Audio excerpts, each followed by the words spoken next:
Hey there, folks. So, a new competitor has entered the ring. I mentioned in my last Nerd Block Loot Crate video that I had put in for a few other subscription services, and the first of them has arrived. This is the arcade block for, I presume, November. I mean, just right now, the box itself, guys, you've won me. Ordinarily, I always praise Loot Crate because their boxes are very cool. But man, our arcade block, you guys are already taking me back with this whole box concept. To the point where, even when I went to pick this up at the office, my leasing agent said, "Is that an old Nintendo?" I'm like, "No, kind of." I mean, they even have this like little plate. I never knew what the hell this plate was when I had an NES way back when. So you guys have already won me over, although I can't say I'm not a little concerned because, I'm hearing something rattling around inside and I'm really hoping there's nothing broken in there. This would not be a good first impression. So let's grab the knife. Now, of course, there is no counter product for this, so nothing to compete with, nothing to compare against. So we'll just kind of do a little casual unboxing. I can never get the blade to get in there. There we go. So here's that. And here's that. And close enough.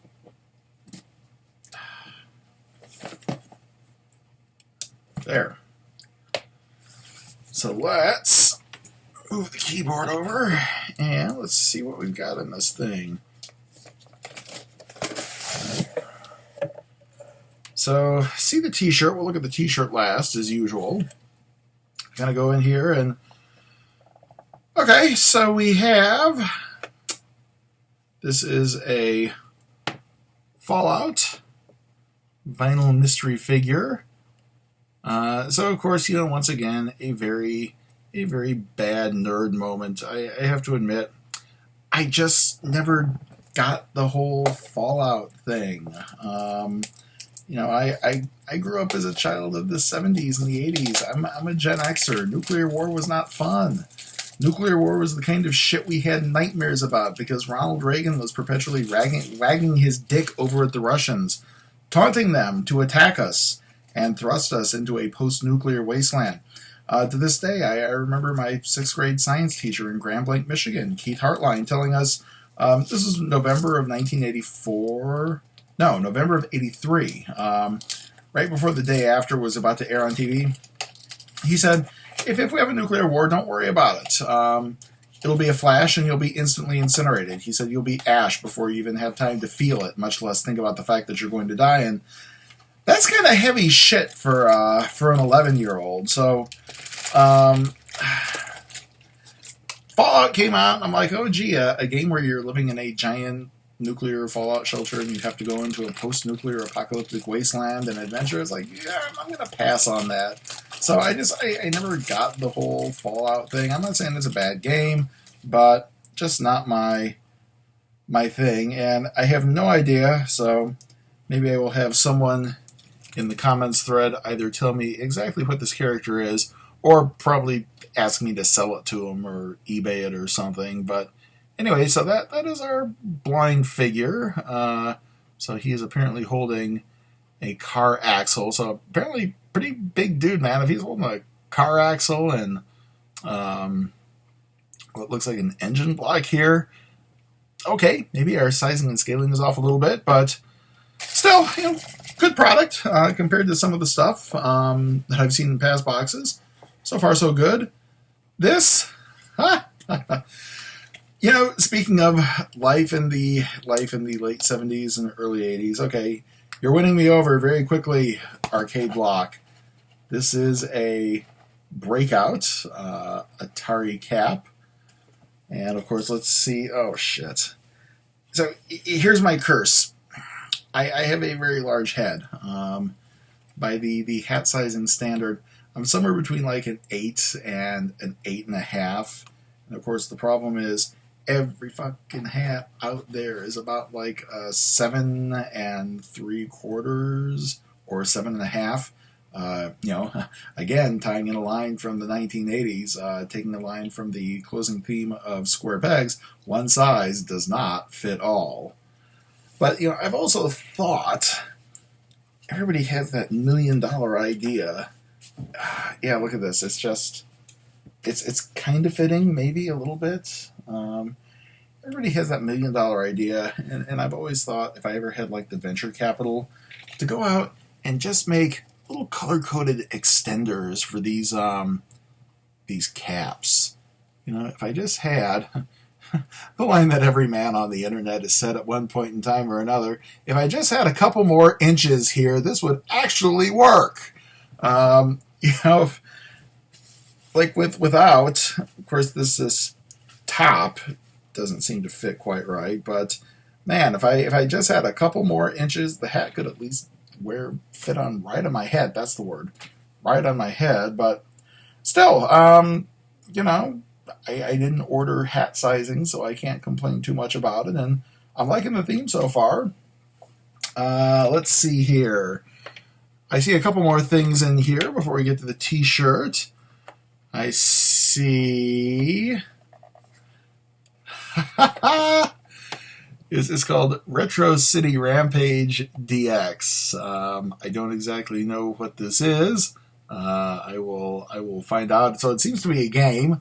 The packaging is designed to look like an old Super Nintendo cartridge. I am loving this, man. You guys are just absolutely killing it with this.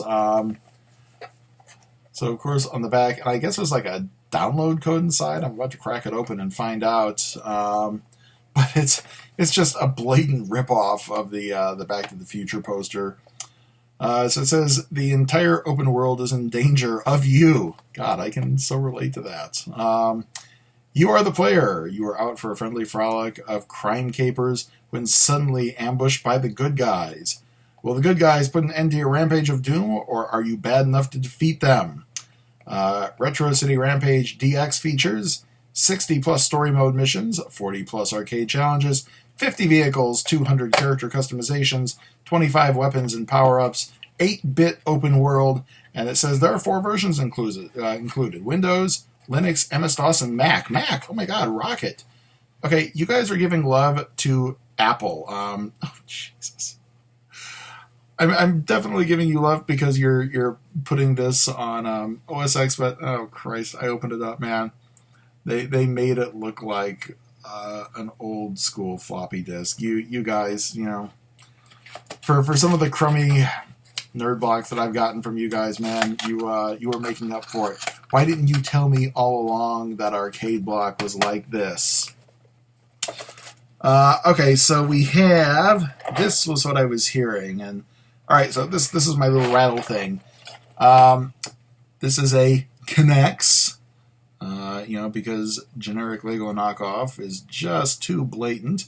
A K'NEX Titanfall set. IMC Pilot Strike building set. 91 pieces.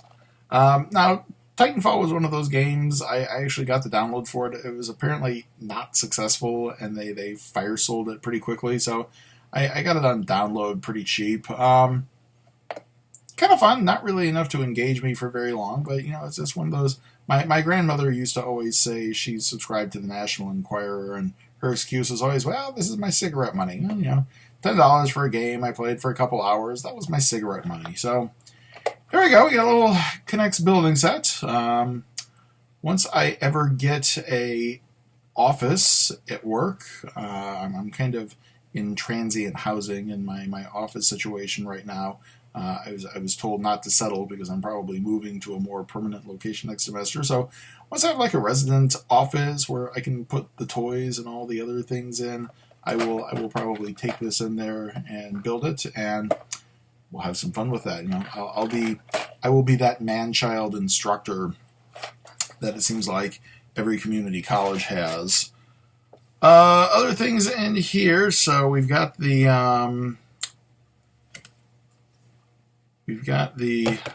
card in just a second. So we have next month. Arcade Block is bringing you an explosive item from Uncharted arcade block exclusive vinyl. Well, I guess that means I should probably, I just grabbed the PS4 finally. I should probably download that Uncharted collection and actually play the game so I can appreciate this. It also says you can expect some more superpowered items from Resident Evil, Halo, and a small appearance from The Legend of Zelda.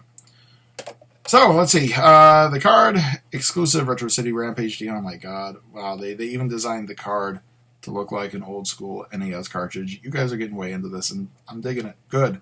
So we have the t-shirt, which I'll pull out in just a second, be the best dressed person at the midnight launch of Call of Duty Black Ops 3 with this exclusive shirt from Shirt Punch. I think that's the Predator, maybe. I'll pull it out in a second. The Atari baseball cap, the K'NEX Titanfall construction set, and the Fallout Funko Mystery Minis. So, the t-shirt. And of course, I'm going through t-shirts like crazy now since I'm doing the 30 days of Movember. And I'm trying to not do the same t-shirt twice. So I'm assuming this is a Call of Duty thing. I just never did the whole... I never did the whole FPS thing. After Wolfenstein, it just got a little too crazy complicated for, doing two things with two hands at the same time and keyboard and mouse and scroll and tab. Yeah, I tried, guys. I really did. But I just never got that whole franchise thing. So, again, somebody is going to have to tell me. I'm assuming this is a Call of Duty thing since they referenced it. And it also just happens to have the number 3 etched into the image. But still, the quality of the shirt is good. Shirt Punch has been taking way too much of my goddamn money. So, anyway, there we are. We have the shirt. We have the building set. We have the game that I will probably install on my Mac. We have the remnants of our blind box minifigure. And finally, we have the cap. So, not sure what's coming in next. I also subscribed for that new sci-fi block that they were pushing. I guess that's supposed to launch at some point in time in November. So when that shows up, I will do review and unboxing of, I guess that would be the inaugural box. I saw Geek Fuel's October box, and suddenly I'm not that crushed that I missed it. It looks like Geek Fuel is announcing the contents of their boxes in advance, which kind of defeats the whole idea of, one of these subscription services where you do an unboxing and everything is a surprise. But I'll see. They just announced the November box, so I'll take a look and see. Maybe I'll subscribe to Geek Fuel, maybe not. But otherwise, I will see everybody in a couple hours for the next November video. And probably, I guess the next one will be sci-fi. So we'll see everyone later. Take care.